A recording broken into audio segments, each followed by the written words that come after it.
जय श्री कृष्ण। साथियों, श्रीमद् भगवद गीता में मनुष्य के जीवन की प्रत्येक समस्या का समाधान मिलता है। भगवद गीता ऐसे प्रेरणादायक संदेशों का महासागर है जो जीवन से निराश मनुष्य को आशाओं से भर देती है।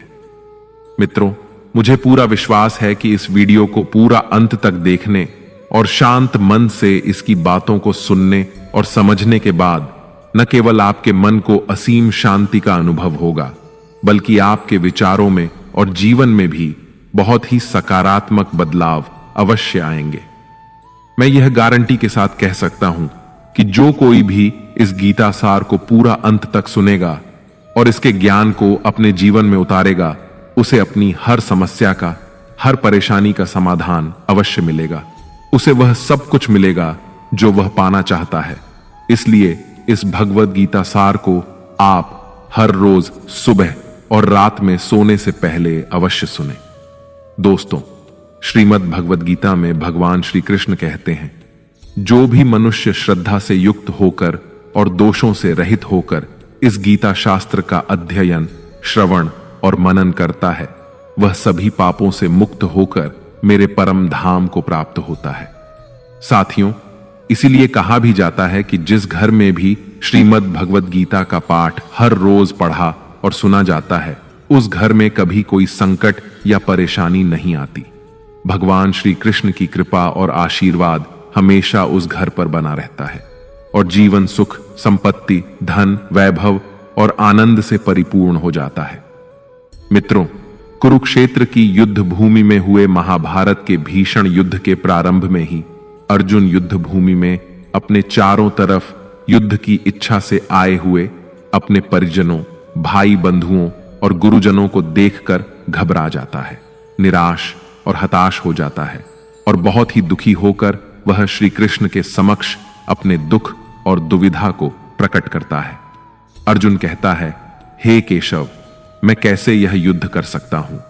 इस युद्ध भूमि में युद्ध के लिए एकत्रित हुए ये सब तो मेरे अपने ही हैं। मैं कैसे पितामह भीष्म और गुरु द्रोणाचार्य से युद्ध करूंगा, क्योंकि ये दोनों तो मेरे पूजनीय गुरुदेव हैं। इसलिए इन गुरुजनों को मारने से तो अच्छा है मैं भिक्षा मांगकर जीवन यापन करूं। हे मधुसूदन, जिन कौरवों से मैं युद्ध करने जा रहा हूं, वे सब धृतराष्ट्र के पुत्र मेरे भाई ही तो हैं, मेरे अपने ही हैं।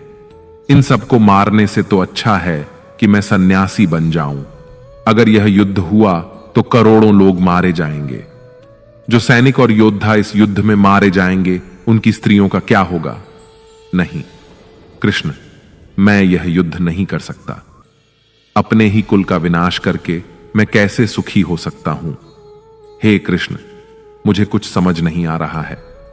मेरी बुद्धि भ्रमित हो रही है, मेरा सर फटा जा रहा है, मेरे पैर कांप रहे हैं, मेरी त्वचा जल रही है, मेरा गांडीव धनुष मेरे इन हाथों से छूट रहा है।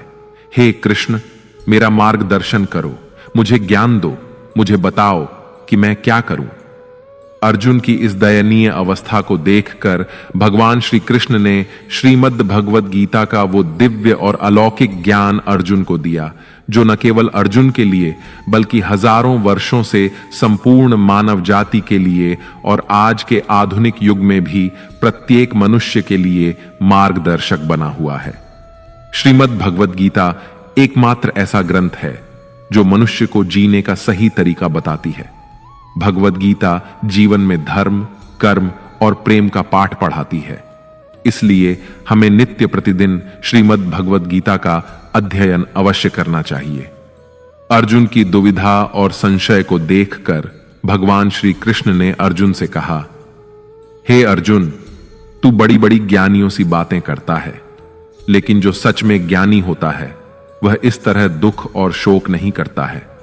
तेरे हाथ में कुछ है ही नहीं, तू चाहकर भी कुछ नियंत्रित नहीं कर सकता। जीवन और मरण तो प्रकृति की नियति है। ये सब लोग वास्तव में मेरे ही द्वारा मारे जाएंगे। तू तो सिर्फ एक निमित्त मात्र है। इसीलिए जो ज्ञानी होता है वह किसी के मरने पर रोता नहीं है। ज्ञानी जन न ही बीते हुए कल का शोक करते हैं और न ही आने वाले कल की चिंता करते हैं। इसीलिए जो होने वाला है वह होकर ही रहता है।